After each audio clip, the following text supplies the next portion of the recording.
just if there are any particular challenges and conversely opportunities to being specifically a young organizer. Yeah, something I guess like an opportunity that I would say is that I always feel like in an organizing space, especially with other young people, like I always think about it when I'm about to fall off like a cliff is like when I'm going through a really hard like a hardship. My community is always there to kind of make sure that I'm pulled off of falling, and I like to think about it that way. There's been so many times when like I just felt like I wasn't gonna make rent, or I was something really hard happened, and I just didn't have any resources. And I call to my community to help me, and they're always there to like make sure that I'm okay, whether it be through like emotional support or like retweeting something. They're always there and making sure that I am okay. And I think that's true to all youth organizers. If you think about the No Cap Academy campaign and the Cops Out CPS campaign, like you just really see such strong ties that exist within the community. I can be having a terrible day, and then we come on these calls and I'm like super happy and like super joyful, and I'm like, wow, like these are my friends, and these are like the people that I'm in the struggle with. So I think it's just really beautiful, just the spaces that we cultivate with each other. Yeah, like Cedar and PA like just met this summer, and like we're like I'm still connected to like some folks in Cedar. And again, it's just like really beautiful, the things that can happen. Mm. Yeah, it's really cool to hear you talk about it that way. And something that I think is part of like a through line of this partnership and being in community is this sort of Black brown solidarity question. Um, I'd be really curious to hear from the organizers from Cedar. I know you guys hosted a virtual teach-in for Desi elders this summer. I just would love to hear a little bit about why you hosted that workshop, and then anything that the sort of like headlines of what you learned from it. I don't. Oh, Sabrina, you can go ahead. Are you sure? Yeah. You can go. You can start us off. Okay. Well, basically, like around the time of the Black Lives Matter movement and all the protests that were happening, Cedar came together because we needed to figure out a way that we could stand in allyship with the movement as best as we can. So we put together like a meeting, and we sort of kind of started brainstorming like ways that we could do that, especially with COVID going on. Like we had to find creative ways to kind of work with what we had. So we realized that one of the best ways that we could do that is working within our own community and gaining support and solidarity within our community, because at the time there was so much polarization and like different narratives going on. And specifically within our own community, there's like a lot of misinformation and ways that people were looking at things. So we wanted to host a teach-in specifically with the older members of our community, because we felt as young people, we kind of had a level of like understanding of certain contexts that we could share with like the older members in our community. And hopefully like talking with these members would foster more communication, and then lead to like a better general understanding and general support of the movement. So yeah, we wanted to basically touch on like what solidarity looks like from our community, because I think that's really important for the time.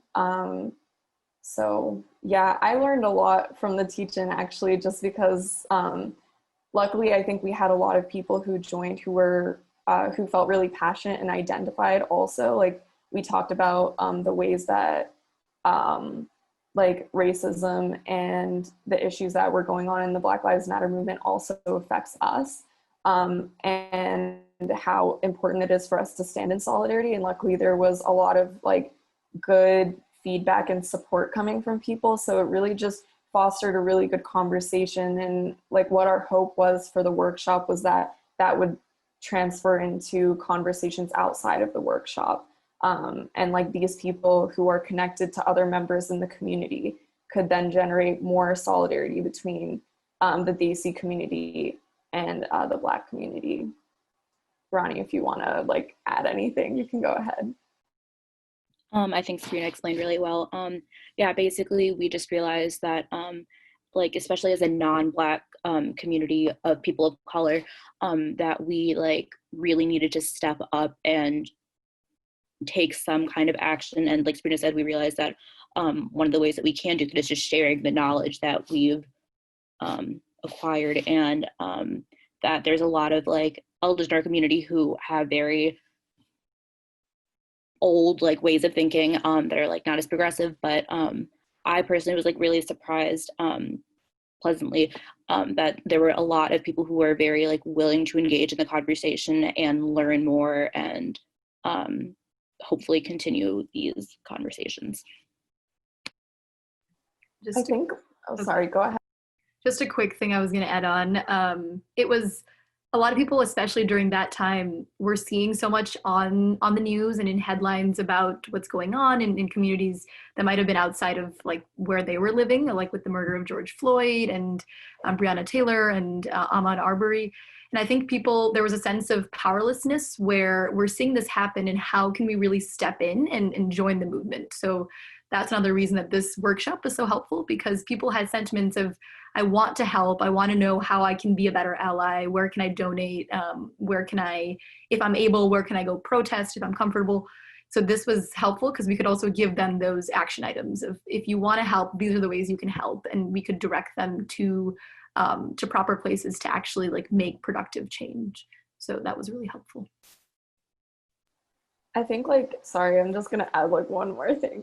But I think another thing that really stood out to me is how we talked about the fact that like Black and Brown solidarity is not something new.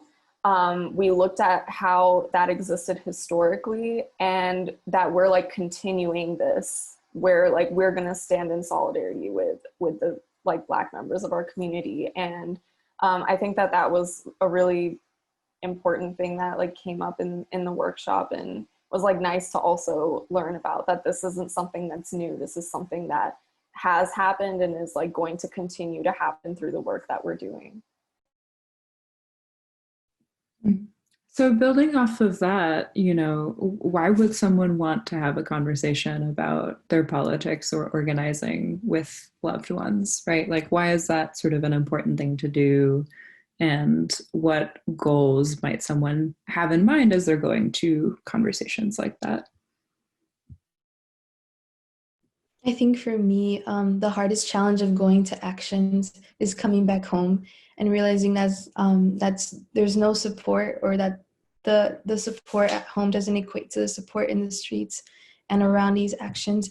So it's important to talk to our loved ones and to our elders especially, inform them of these issues, and talk to them of our passions and the work that we do around our communities. I think just a quick thing to add on, totally agree with everything that Ariana was saying. There's politics, for some reason, has this idea of being super taboo. And whenever someone says politics, it's like, oh, let's not talk about that. That's not something we should talk about in school or at home. And I think that just furthers this idea of losing like our voices in our democracy, and actually advocating for what we want to see change, just because there's such a fear of talking about politics. So until we start to initiate those conversations and talk about something that is considered taboo, we won't really see the change that we need in our communities. And who better to advocate for things that we need than ourselves and people who know what can be changed. So I think starting those conversations, even though they might be uncomfortable at first, goes a long way in making sure that we see how we can be civically engaged and how we can hold our politicians accountable, and make sure that they represent what we really need in our communities. And I think also like everything in our lives as people of color is kind of political, right? Like every issue in our neighborhood can be traced to politics, and can be traced to kind of like a molded thing that the government did, right? Like poverty, it doesn't just exist because it exists. It exists because they don't give us living wages. They don't give us jobs that, like they prevent us from going into higher education.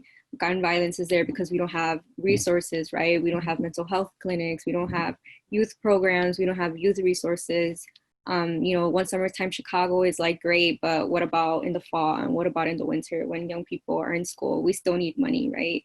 So I think it's good to think about and talk to our parents. I know, like, I talk to my mom all the time about, you know, why do certain things exist in our community, and especially like in my household, why are certain things just here? It's because of politics, right? And they purposefully try to keep us in poverty, and they purposely try to keep gun violence and gang violence happening in our communities. And the only way that we're going to make sure that it doesn't happen anymore is by, you know, kind of showing our community that we should have the tools to prevent these things from happening, and they just have to give it to us. We shouldn't have to be begging. We shouldn't have to go protest outside any alderman's office, right? Like, they're supposed to be representatives to us, and a lot of them are not. So yeah, I guess it's just, you know, because these things are just so real in our communities. And, you know, again, like, who's going to do it if we don't do it? At the end of the day, like, yes, some people don't have to talk about these things, but we do, because, again, yeah, if we don't do it, who's going to do it? Nobody. Yeah. At this point, I want to go ahead and mention, if you have a question that you'd like our panelists to answer, you can drop it in the chat and I'll make sure to read it out. But before that, I do have a question, which is just like, what are your general tips about leading these kinds of conversations? And if you have had success stories with this kind of dialogue, maybe you could illuminate why it went well.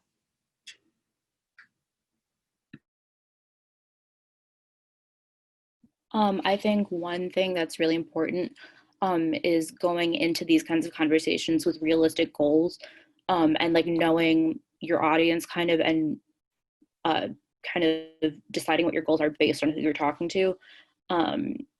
Because, you know, if you go in expecting to completely change somebody's mind and get them on your side after one conversation, you're probably going to be really disappointed and, you know, maybe discouraged from having more conversations. And that's not what we want. We want to like continue to push forward. And so I think it's just important to like recognize that like it's going to take time. People are going to like want to push back and not see our point of view right away. But just, you know, don't be discouraged. Just be prepared for that, and know that what you're doing is like very worth it, even if it's difficult.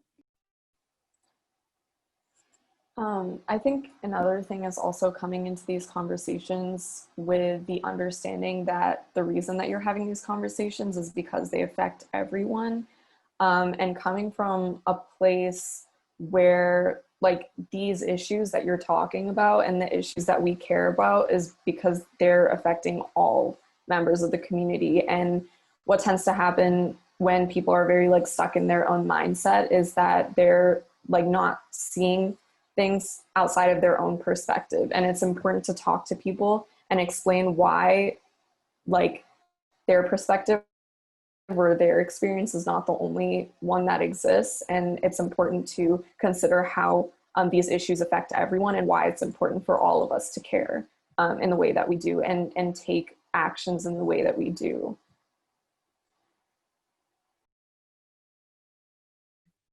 I think also to add on to that, like remaining grounded in facts and data, if you have them, goes a long way. I know it's easy when talking to your family members or your close friends to get swayed by emotion, just because we're used to talking with them in like an informal setting, but actually it's been helpful for me to kind of use some of the like the same ideas that I would use when talking to someone of authority or someone that I don't know as well in this setting, like making it more grounded in facts and data. And even if you don't agree on everything, because people do have different opinions and things will not sit well with some people, but trying to find common ground. Like if you don't agree on every little thing, at least you can agree on intentions.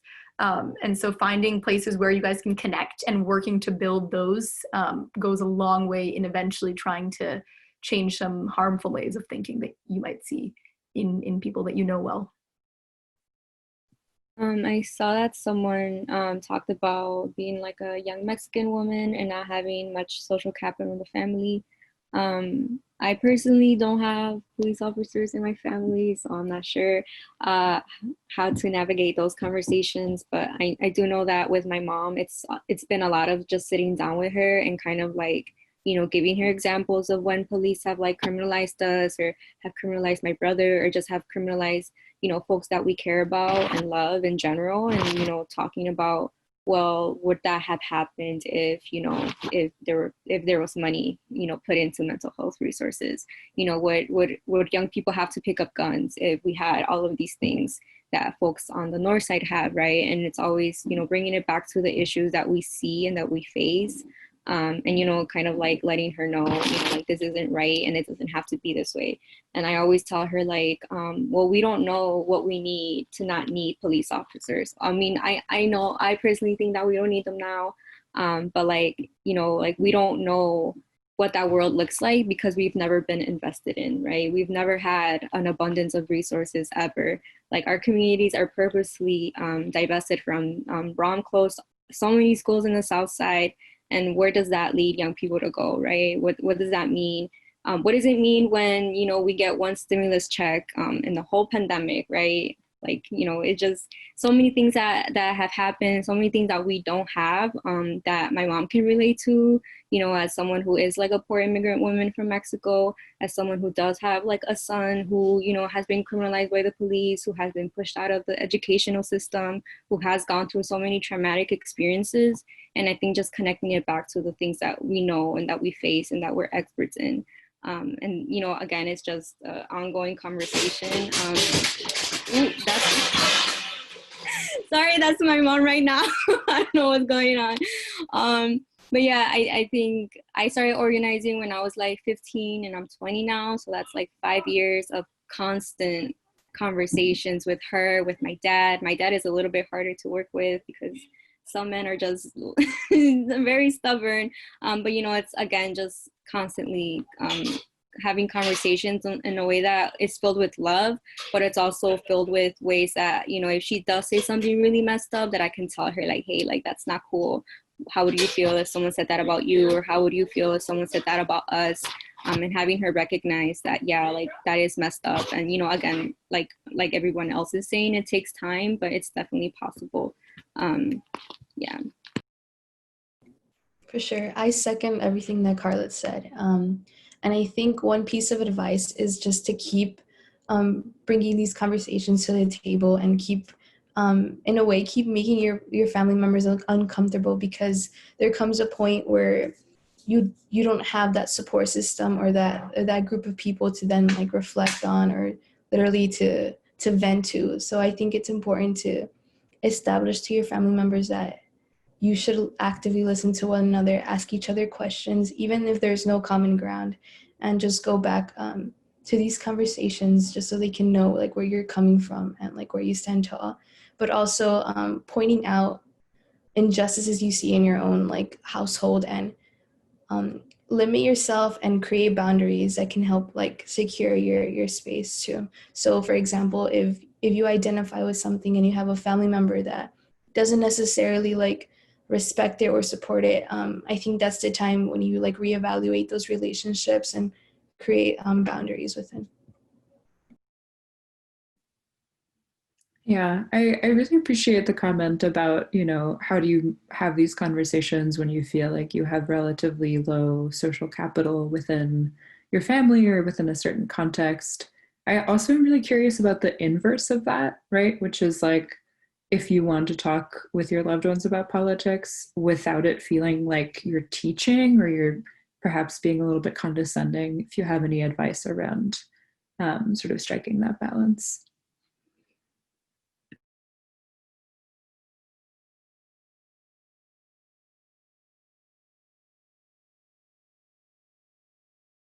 I think that one thing that could be important is like, not necessarily like, you know, sitting down and listening to somebody talk about all these like hateful and offensive beliefs that they have, but just trying to like kind of make it more equal and like try and learn from each other. Like, even if you don't agree, like learning why they feel that way, I think is really important. Also can be really helpful in like reevaluating what tactics you want to use to try and get through to them more.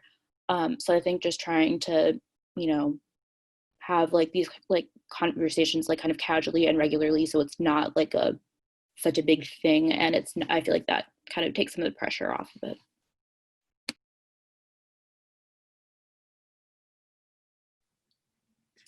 So we probably have time for just one more question. Does anyone have a question that they would like to ask our panelists? You can feel free to unmute yourself or drop it in the chat. If no one takes the bait, I have a sort of like last question, which is, you know, we've talked a little bit about setting up your own boundaries. I'm wondering if there's also, if you all feel like there is a threshold of who you can reach, right? Like not every conversation is going to go well. So maybe if you could sort of explain when you feel like it's no longer productive to pursue a conversation. Man, yes, I do. I feel like personally, like I have some cousins who are just terrible in all types of ways, like who are just like super just racist and misogynist. And, you know, I think, you know, at least in the Mexican community, or like my family is very much like you have to like talk to them because those are your cousins, or those are your tios, like you have to like say hi to them. And I think you know, I am seen sometimes as like, you know, oh, she thinks she's better than everyone. But it's, you know, I try to explain to my mom, like, it's not that I think I'm better than everyone. It's just I'm not gonna make myself small for you know, men especially. I'm not gonna make myself small for people who aren't willing to learn. And you know, like telling them, hey, like what you're saying is hurting me and it's making me really uncomfortable. And if you're not even willing to at least not say it like while I'm around, then that kind of shows how much disrespect you have towards me and like what I'm passionate about. And I think, again, just, you know, kind of standing up for yourself and, you know, like, I guess, yeah, just taking care of you and your space. And to me, that means if, you know, if I need to cut ties with you, I'm going to do that because I'm not, I'm not gonna get hurt. I'm not gonna, you know, make myself small, like I said before, for like a man or, you know, someone who just isn't willing to learn and who just makes me feel like I'm nothing, basically.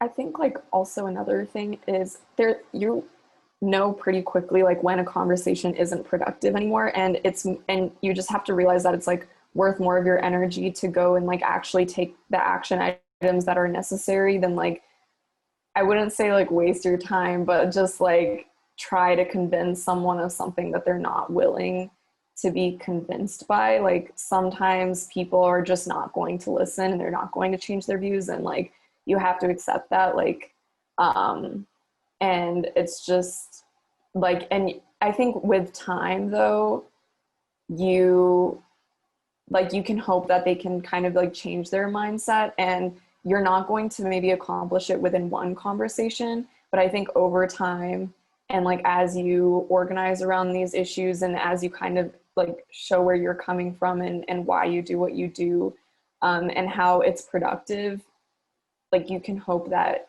people kind of will like over time see the good that's happening out of where you're coming from, I guess. And I think it like someone was asking in the chat, like when to cut ties. Can those ties come together again? And this is especially worrying when you're talking to close family members and friends, right? Because you care about these people. At the end of the day, they are your loved ones. And it is hard to, after working with someone for so long and through so many conversations, to not feel like you're making any progress, not making any headway. So I think it's definitely a personal decision as to when you feel like you cannot tolerate things that are being said that either attack your identity or the identity of other people you care about. That being said, I think, like Sabrina was saying too, this happens over a course of over a long period of time. Like we can't sit down and have one huge conversation and expect for things to suddenly be, for everyone to be on the same page and for everyone to work together toward this. So even if it starts off as just calling out when someone in your family says something that's racist, that's homophobic, that's offensive, and just correcting them politely, but being firm in the fact that it's not acceptable to hold those kind of views, and to consistently work with them on that. So I think the way that you approach it and the way that you call them out can make a big difference as to whether or not they're receptive to it. Like if you are attacking them when you try to call them out, they'll probably just want to be on defense and they'll want to respond back the same way. But I think just continuously trying to engage in those conversations and call out little things, and then eventually work your way up to having more important conversations or more dense conversations can be really helpful. I think maybe if we're gonna have a smaller group, it might be helpful to go around and just like introduce ourselves quickly. So I guess I can do that first. You guys already heard me talk for a little while, but I'm Ellie. I use she, they pronouns. I work for City Bureau. I'm really excited to like get a little bit of practice with this. I feel like I, for a while, was sort of the like both seen as like the crazy political one within my own family and also like as a sort of like teachy condescending one, I think sort of when I was in college. And so I'm trying to feel out what that relationship is like sort of as I grow a little bit older. Sabrina, I can pass it to you. My name is Sabrina. I am speaking with Cedar today. Oh gosh, I don't know like what else to say about myself. I've been in community organizing since I was like 15. So it's something that I feel very close to, very passionate about. And through Cedar, I've really been able to tie my own heritage back with it, which has been something different for me because I grew up in like Memphis, Tennessee, where I don't know, it was just like yeehaw land. Like there wasn't a lot of like diversity going on. So it was like hard to find people who were like South Asian and also working in social justice issues because yeah, I think a lot of people, when you're a minority and you come from an immigrant family, there's a lot of like emphasis on being safe and just kind of like being quiet and not really like causing a lot of ruckus. So it was like, for me, I was just like not like that. I wanted to be involved and I just saw so much going on in the community that I felt needed to be talked about and I couldn't be quiet about. So yeah, so then I came to Chicago and I got involved with Cedar, and it was just nice to see a bunch of people who like cared about the issues that I cared about too and like came from a similar background. So yeah, that's a little bit about me. If Chris or I think I didn't quite catch your name, but you can go as well. Hi, sure. This is Neural. NAE is my initials, actually. South Asian background, originally grew up in the Northeast, moved around the country a bit, including the Southeast and Georgia and South Carolina, but have lived in the Chicago area a very long time. So I think within the family, that's sort of one level of conversation, and then immediate family and then extended family is sort of another layer of conversation. And we tend to sort of think similarly politically, but I just think it's good to have insight into how to deal with people that you don't want to hurt, yet you may feel very differently from you. So here to learn. Thanks. Yeah, I use, oh my gosh, he, him.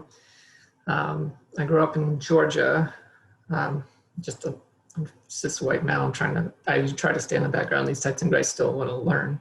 I've actually, for this year, I've stopped communication with my father like completely, probably because of politics, but other factors as well. And still have a good relationship with my mom and other family members and friends back in Georgia that actually enjoy talking politics, but I feel both myself, emotions become a problem and also with them. So just thought I'd try this workshop out and see if some techniques I could learn.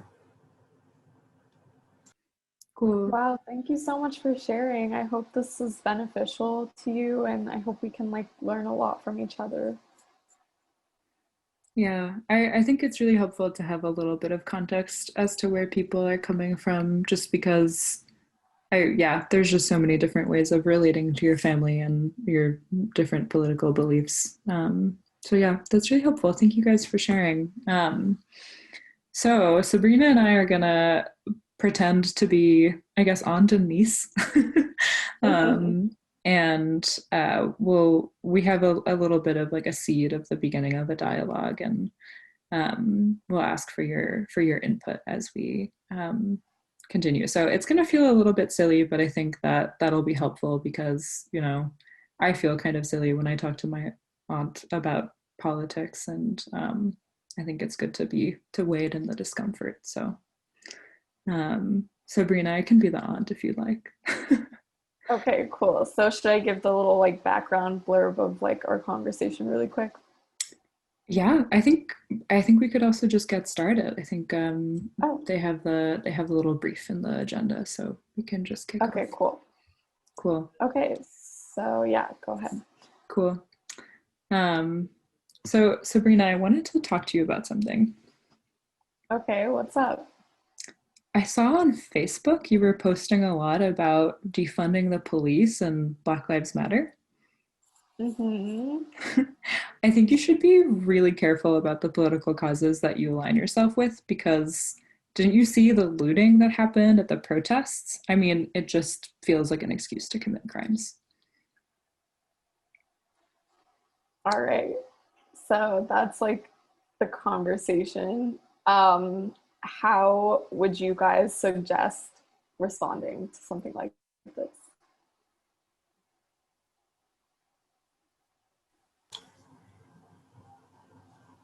Yeah, that's it's just such a generalization. I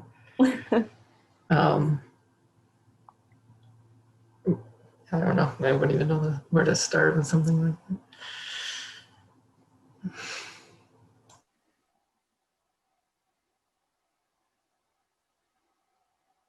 Yeah, I think this was like a very common thing that was going around around the time of the protests. There were a lot of people who were like totally invalidating the movement, or because of like a lot of the things that were going on around the time. So I would sort of probe a little bit and say, you know, what makes you think that, or where have you heard that, or have you had personal experience? So I try to sort of understand where she's coming from first. That's good, yeah. You want to try that one, Sabrina? Oh, like asking you like where you're coming from? Mm-hmm. Okay. So, okay. Why do you think it's just an excuse to commit crimes? Like, where are you seeing this? Where are you getting your information about the looting? Do you think it's really tied to the movement? So I was watching, you know, I was seeing what my friends were posting on Facebook, and it was just all of these videos of people looting Walmart and Target, and it was the same on the night news. So I just don't see any good outcomes coming from the protests. I just see the violence. Mm-hmm. Should I continue in response, or should we? Yeah, I don't know. I think it's like a good opportunity to sort of like interrogate that, or maybe like correct course a little bit. Yeah. Is maybe like where my own instinct would be, to be like, oh, well, just maybe to like probe a little bit about like what the Facebook videos are, right? Like why is it that she's looking at it? Like just what her friends are posting, or yeah, I don't, or maybe to bring up like some of the outcomes related to the protests that have been advantageous, right? Yeah, I think like at this point it would be good to also talk about like the perspective that she's seeing, and like her friends are posting certain videos, but then also saying like, I just went to a protest the other day, and a lot of the protests that have been going on have also been really peaceful. There's been a lot of violence that has also been incited by police. And that's like a really important thing to consider when you're talking about violence that's happening around the issues. People are upset, and it's important not to also align just actions of people with a whole movement. There's also a difference, and it's important not to generalize as well, because yes, while the looting is happening, people have their reasons for that, but that's also not directly in the agenda of the Black Lives Matter movement. And I would encourage you to look into what the movement is trying to achieve and why people are out protesting in the first place. So like, it's important not to focus on the politicization of the movement, but rather why so many people are upset and why so many people are out in the streets fighting for what they're fighting about. And then I would probably go on to share like a few links to give more of a general perspective, a less biased perspective, so that my aunt would be able to understand what's really going on and the reasons that people are out doing what they're doing. Yeah, I feel like that's really good perspective. I have a question for everyone here, actually, which is like, so one of the things that you offered, Sabrina, was like, you should focus it back to the reasons that people are protesting in the first place. And I think that's really good advice. I also think that when I put myself into these situations, I find myself getting really overwhelmed when I try to give context, because like soon enough I'm like trying to explain the entire history of like racism in the US, and then it just like goes off the rails so fast, right? Because I'm not an expert at that. So yeah, I guess I'm like wondering if anyone in this group has experienced something like that before, and if so, like what if you just have any advice around that.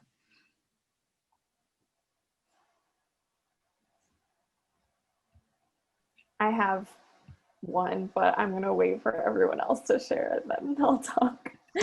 Well, I think context is important, because I think many people, especially from immigrant backgrounds, come from places where there is a lot of strife and civil strife and protests, and it's very dangerous. And so the lesson learned coming here is keep your head down and sort of don't make waves, right? So anything counter to that is going to be seen as dangerous, regardless of the rightness of the cause. So that's one thing that occurs to me.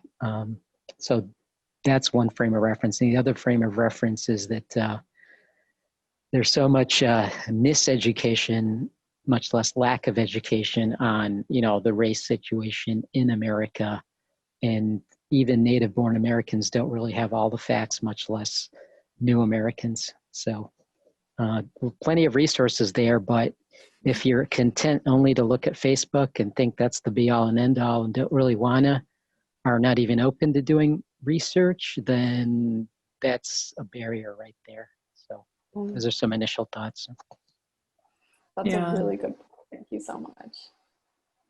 Yeah, that's such a good point, because I find myself in this like funny loop all the time where I think about specifically talking with my dad, who is Peruvian. And so like when we talk about race, I feel like there's just such a different, like not just a different political context, but also just a very different understanding of how race works in the US versus in Peru. And so I'm sort of like, oh my God, like how could I even begin to sort of like break this down or provide resources or whatever? And it's not like he's totally like blind to it either, right? He's lived here for a while, but it just is like a different context. And then I'm like, well, there's like plenty of people in the US who have a very different understanding of the way that race works, and they like have lived here their whole lives. There's a great website now that occurs to me, you mentioned that called Facing History and Ourselves, and it's a resource for teachers to use with students of all ages, and it's got great, like I think blog posts and even these days videos and things like that. I haven't looked at it in a long time, but I'm guessing that they've updated, and it would be a good source in, age appropriate segmentation to look up. That's awesome. Thank you.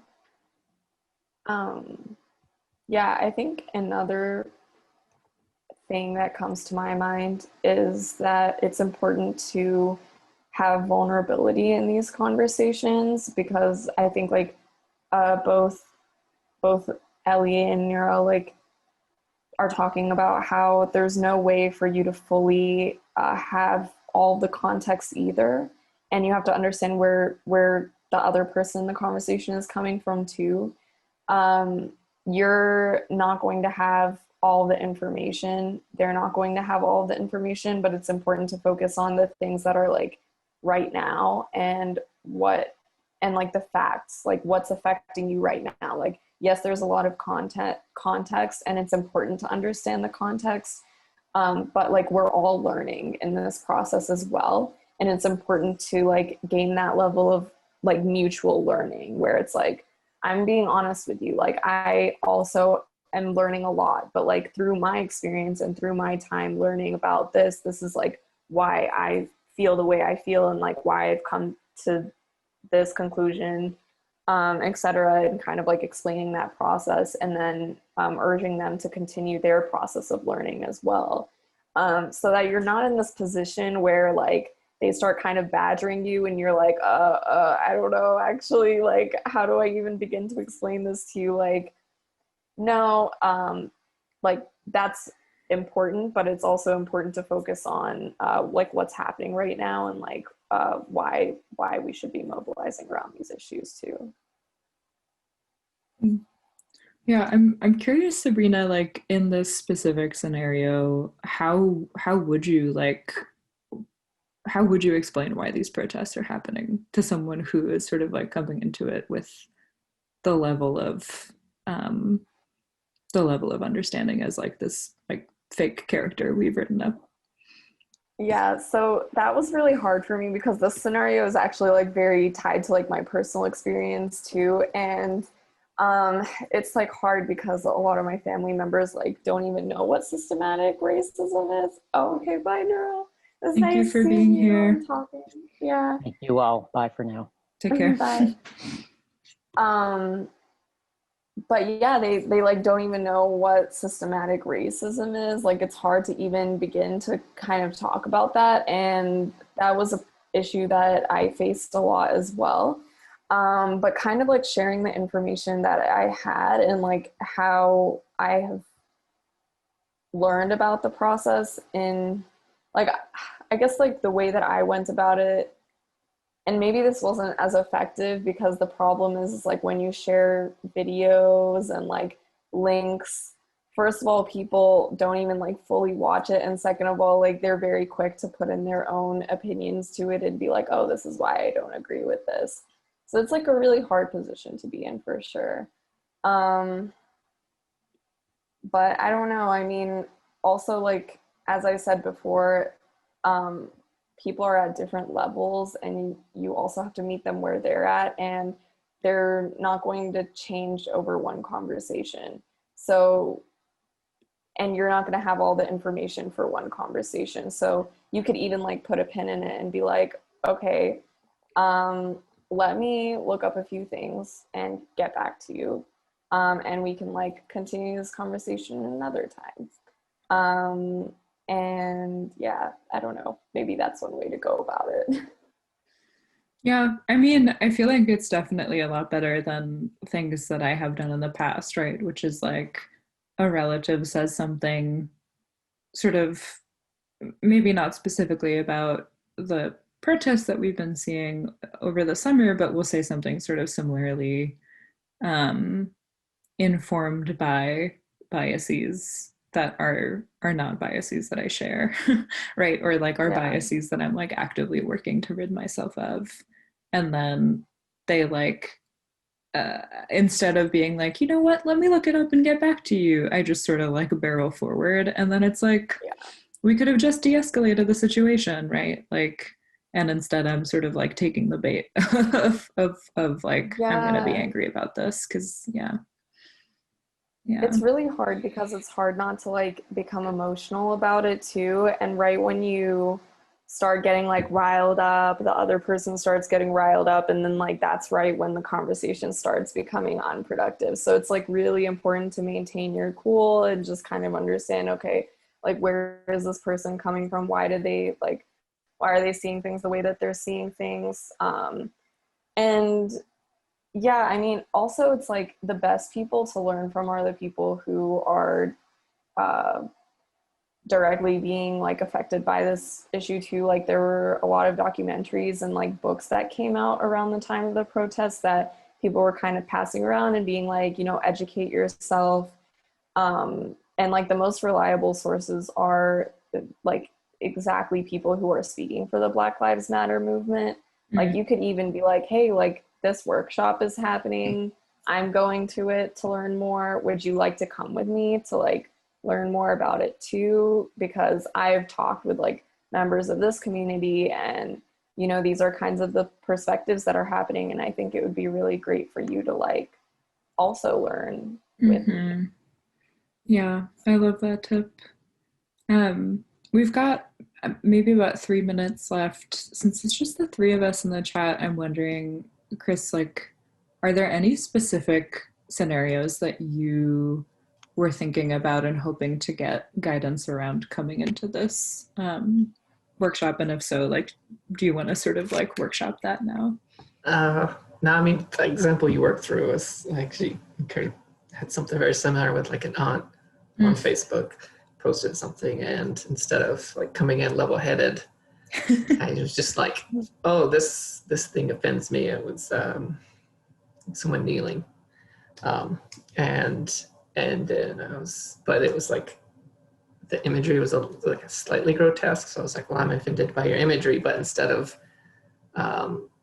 like talking through it, we kind of just butt heads right away. And then I forgot the exact phrasing, but I've heard it several times with other relatives where it's just, he's like, well, you can just not listen to it or something like that. Like the conversation gets ended right away.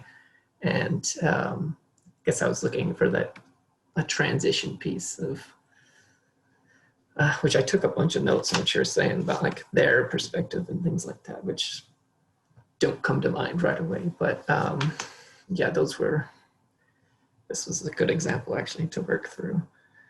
Nice. I took away quite a few notes. I like the problem I've had pretty much my whole life is like, I need to know everything before I commit to I can answer something like that. And like, that's never going to be the case, especially with like something very recent, you know, or like a recent development that both sides don't know a lot about. But I think, honestly, feel like you said just saying that to the, you know, saying you don't know that much, you don't want to call them out for not knowing much, but just saying like learning about it together, I think would be something that was a good takeaway for me.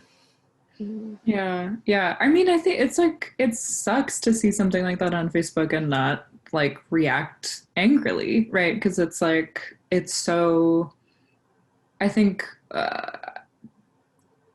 it's just like, it's so clearly about people that you know and love, and it like is so hate filled, right? But like the other person maybe doesn't know that also. And so it just is like so hard to, it just is like, it means such different things to different people.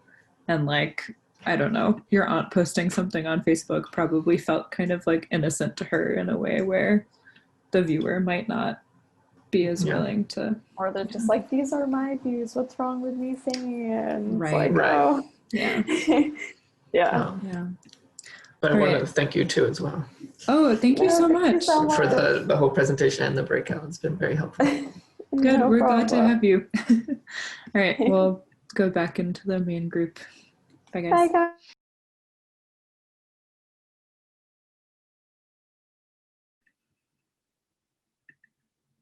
Welcome back, everyone.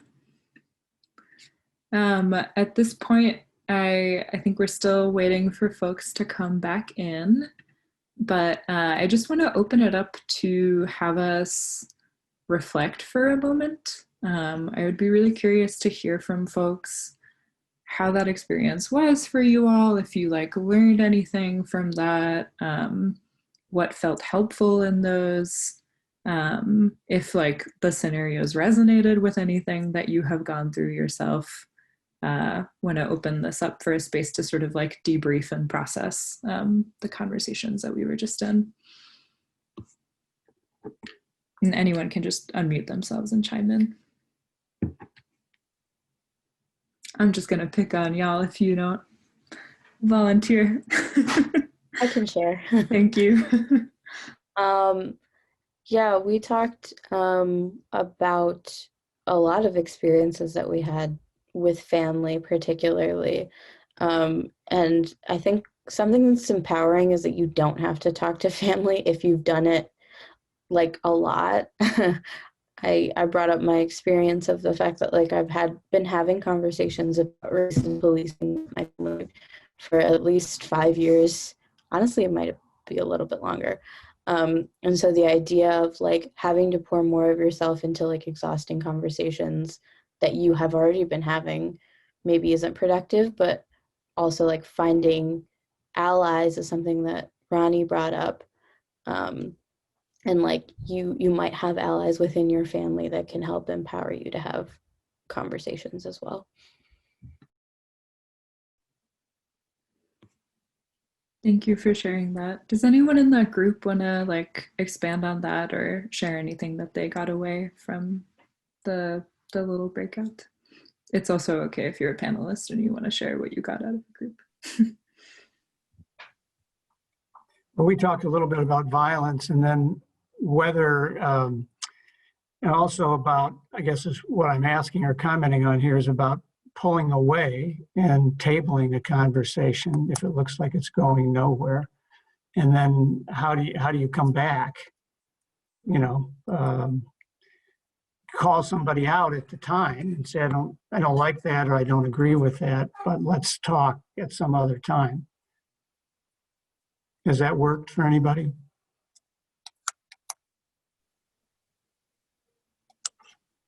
Yeah, I think that's great insight, especially like something that we talked about is when you realize that a conversation is not becoming productive and when it's getting to a place of like more emotionally charged conversation rather than trying to see eye to eye.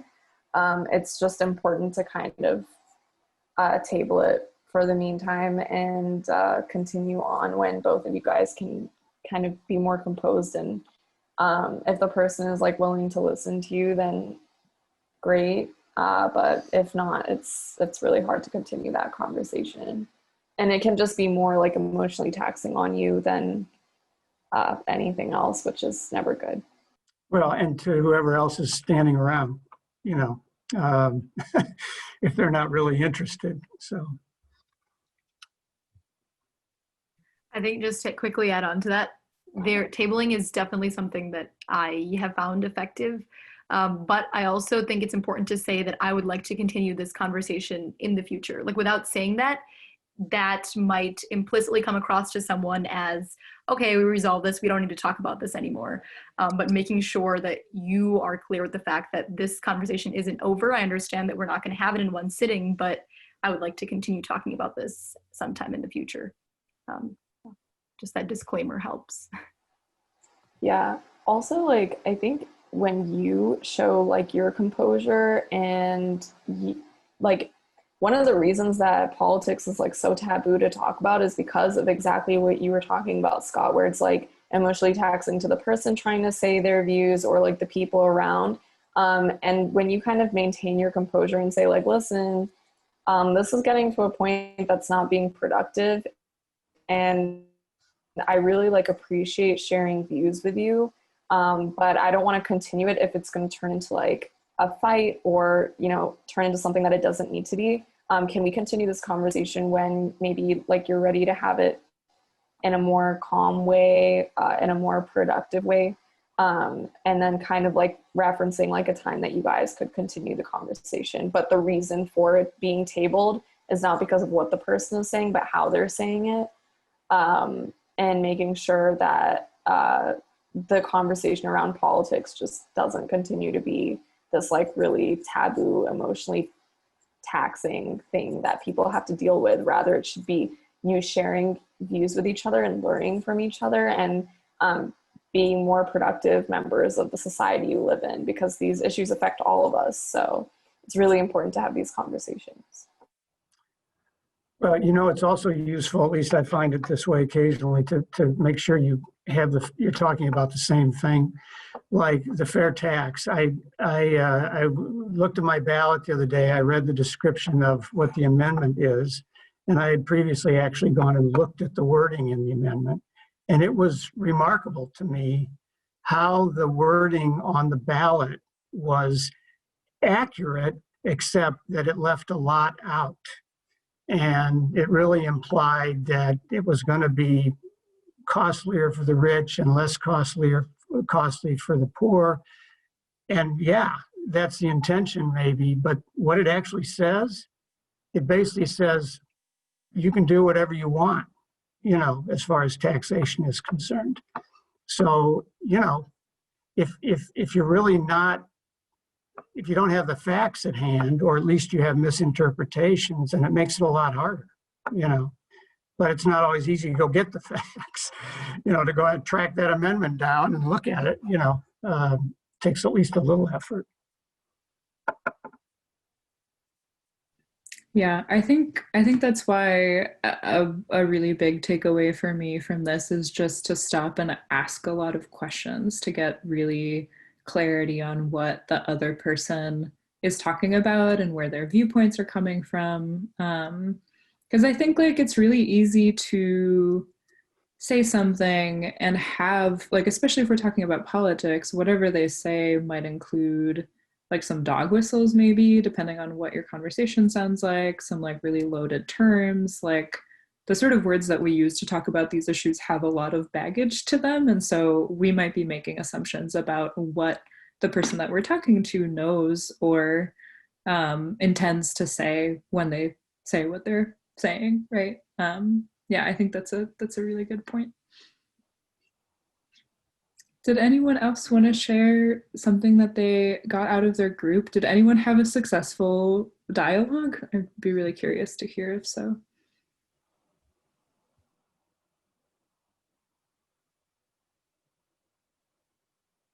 Well, we were successful. I don't know about anybody else, but we had a good dialogue. If that's what we did. Did you convince your which We didn't argue. We didn't argue. Nice. Our leaders introduced a different scenario that wasn't on the list. So, at least I think, right? Yeah, I think I'm maybe it wasn't on the list. There was like a bunch of them, but we weren't really arguing. We were kind of like just offering like potential different ways to approach it. So the person who was like not in agreement in the scenario kind of just like disappeared after the beginning. Oh, yeah, that's right. Yeah, but but it was useful to make some strategies together as to how to approach it. Yeah, so that was good. Cool. Just want to offer this before I sort of close out for the evening, in case anyone had questions that didn't get answered during the panel. We have time for perhaps a question before we wrap up.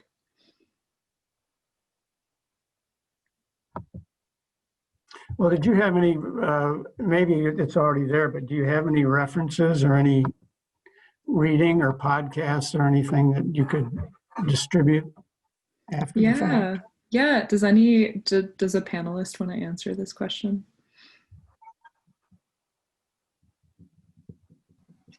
Ellie is literally a superstar. I just want to like also give like a big shout out to her because just like made this, but we put a document of takeaways for you guys, and on that you'll be able to kind of like see different things that you could use to like educate yourself more. There's organizing resources, a reading list, different donation places, different places that you can donate to, different businesses that you can be aware of. Yeah, so like the whole thing is there. So Feel So the free to check out takeaways that are actually, document. takeaways And are actually already there, right? Sorry to interrupt, but the takeaways have, okay, I didn't. yeah, So, Yeah. They'll just be at the bottom thank of you, the Ellie. agenda. Yeah, yeah, thank you great. guys for contributing those.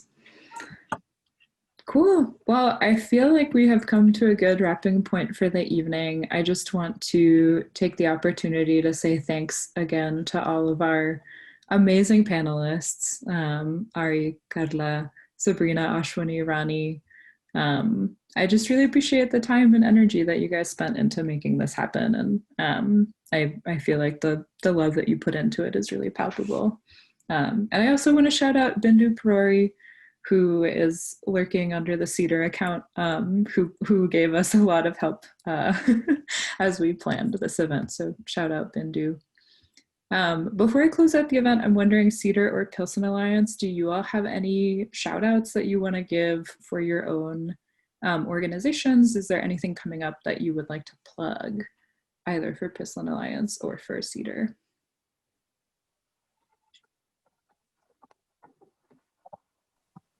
Carla, I don't think there's any like upcoming events, right, or any actions planned by PA, or do you want to like touch on that? We don't really have any actions coming up. We just have we do canvassing around the neighborhood to stop the landmark district ordinance from happening, which we feel like is a tool to drive gentrification. So if you want to do some research about what the landmark ordinance is, and then maybe come canvass with us, we always welcome that. Or just volunteer with Pilsen Alliance in general is also something that we welcome. Yeah, nothing out of the ordinary that we're doing right now. We're kind of taking things slow.